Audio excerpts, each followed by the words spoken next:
Hi, I'm miltonchang of Bonsaiheirloom. Today I want to show you how to turn collected tree from your garden into a bonsai. In this case, look at this tree. It's a very tall live oak, California live oak. There's no branches below and it's a straight up trunk. So I have to decide what to do. I think the oak will shoot out. Like here, I can beginning to see some buds coming out and some buds coming out. And I can see the roots will be spread maybe a couple, 3 inches below. So if I cut it here, it will be called a 15, 18-inch tall tree. And I get a straight up trunk and a curve and then so forth. So I think I will cut it just for the heck of it. I see 2 sets of buds coming out here, 2 sets of buds coming out here. So if I just cut it here,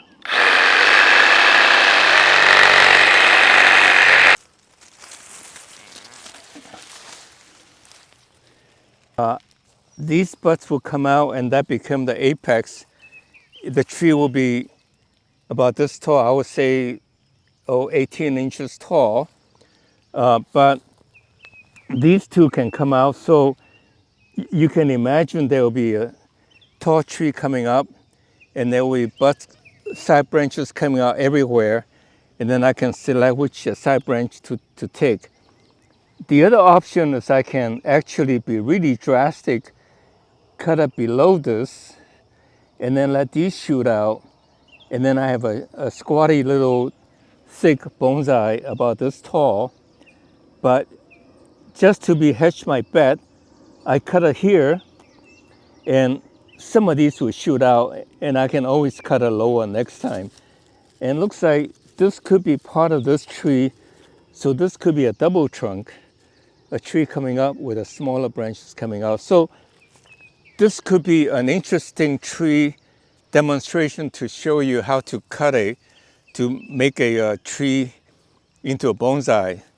So the next oak tree I will show you in today's video is a tree I cut about a year ago. Instead of this one, you can see how the branches came up for me to work on. And then I'll show you the third oak tree, which is a tree that I work on a couple of times now since I worked on it the first time.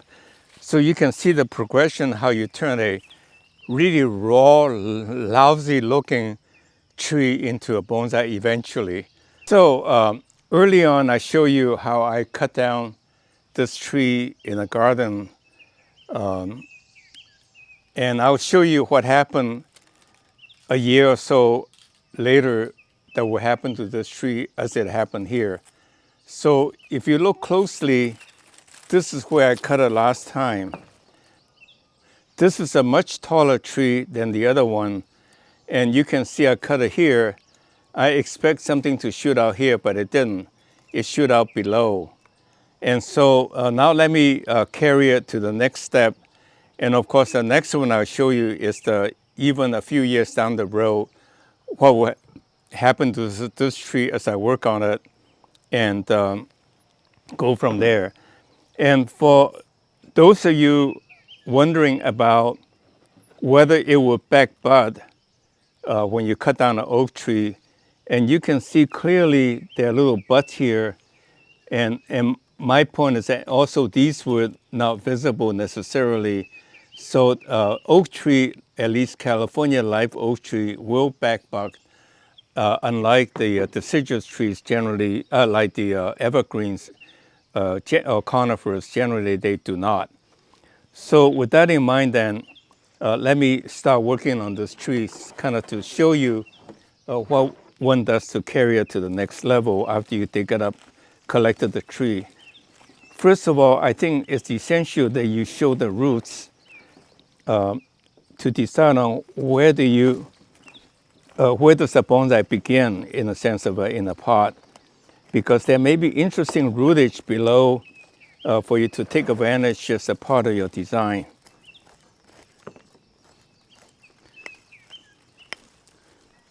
You see, here's a drip line that got buried into the tree because the tree grows very vigorously and it will encapsulate anything along its path. That I want to comb out the top to show a little bit of the roots below to know where the bonsai may begin. Now, this bonsai will be a squatty little tree about this tall, and certainly there's tremendous amount of tap roots, fibrous roots. So I don't need the bottom to ever hope to fit it into a pot, bonsai pot. This is a tree we have, and so the question is, what do you do with it? So before I do anything, let me cut off the redundant branches so I can see where I'm going.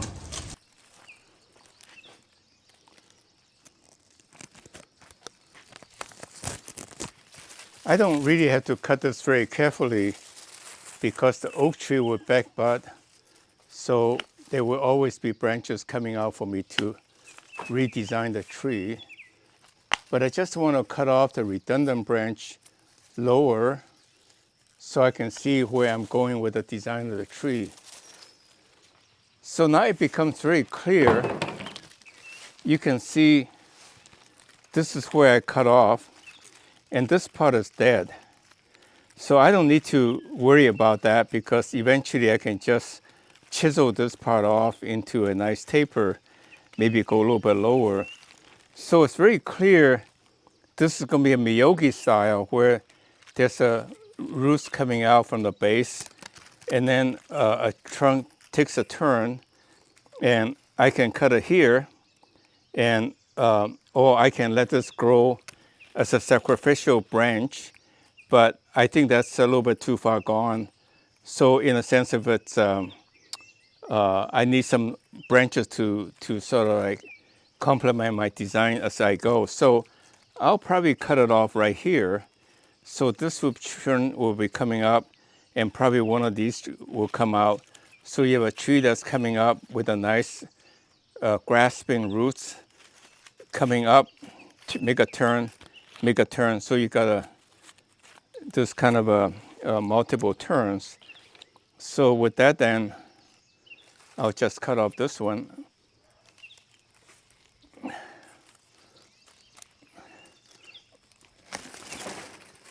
So there you are. And so what would happen is that you have a tree that's coming up this way and turn, and then these would shoot out with a lot of branches for me to see where I'm going. So for example, the likelihood is I will use this as a lower branch, and or maybe this as a side branch. So for example, if I cut off here,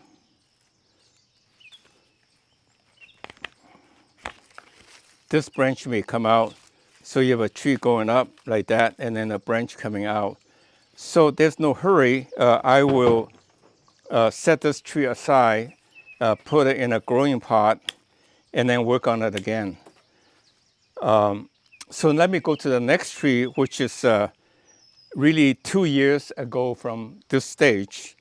So you have a tree that's, I cut it time 0, so to speak, early on. And this will be like time 1 year, and then the other one's time 3 years. So in 5 years, you're beginning to get a bonsai much like the one that I'll be working on next.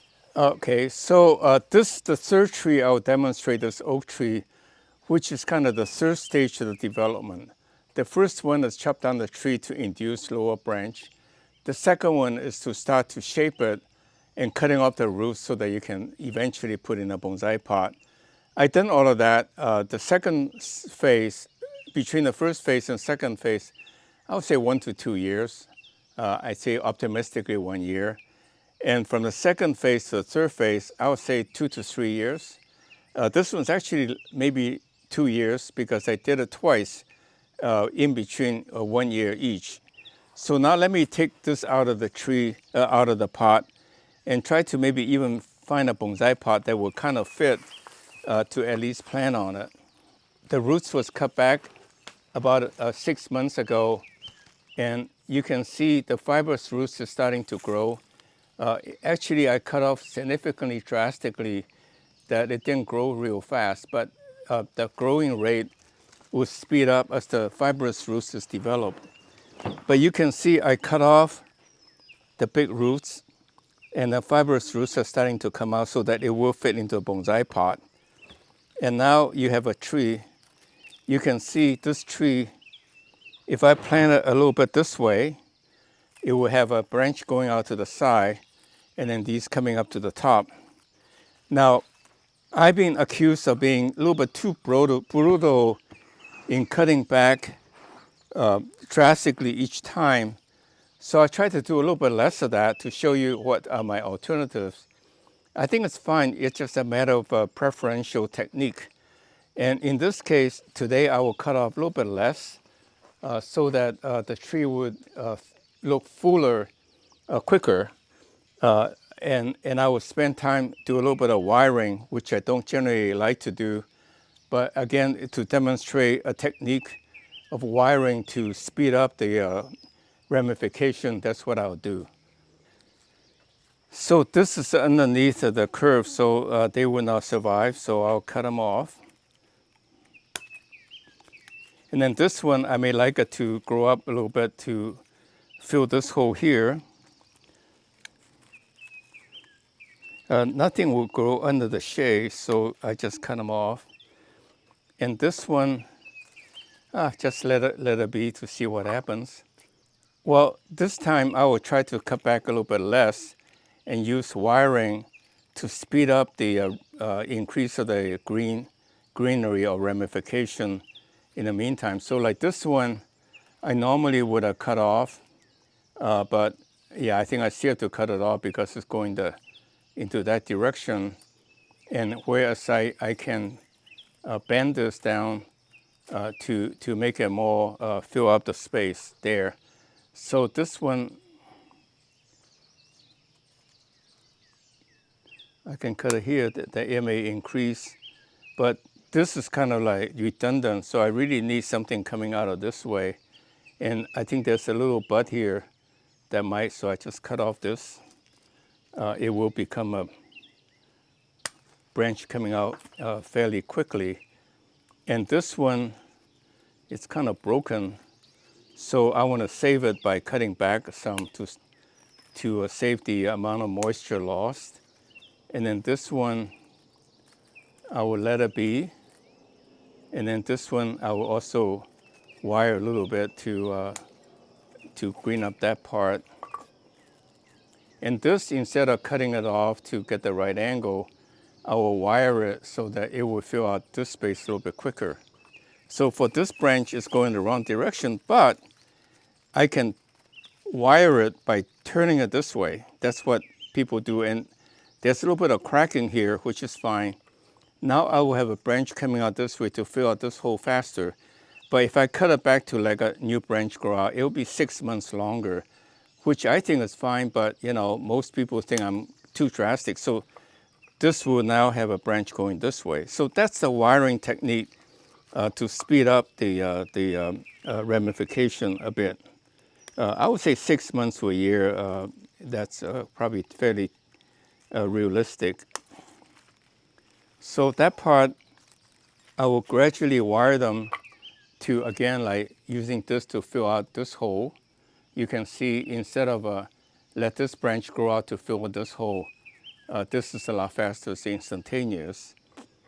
And then, so it's a compromise for speed and expediency, and you know, depending on your preferences. I tend not to, unless there's an opportunity like that one, that gives me a pretty good turning angle, I don't like to wire it because I like to see natural inclination, follow the natural inclination of a tree, how it's supposed to grow. Like this part, you can see these two are bar branches. They're going at opposite angle, but I can easily wire it to make it less of an oblique angle, and then I cut it off here, and then this branch will grow out this way. So, you know, again, I speed up maybe by 3 months.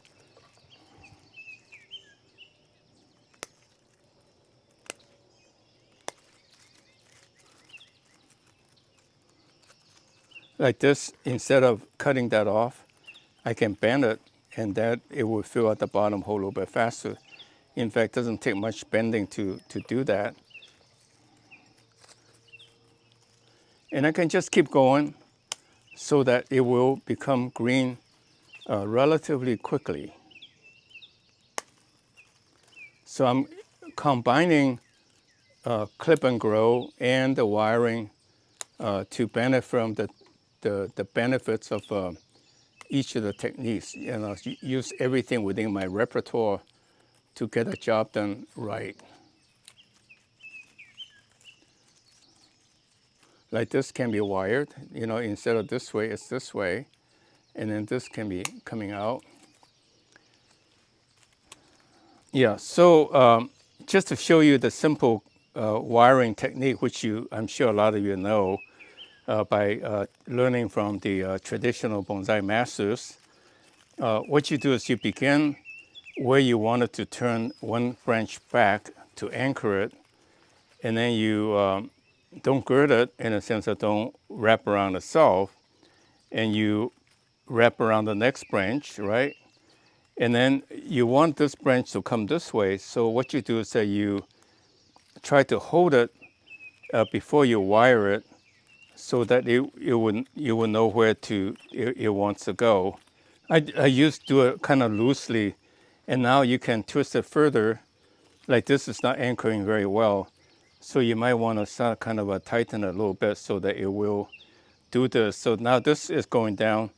This I actually would prefer to already did a little bit of wiring, but I would like to do an anchor wire.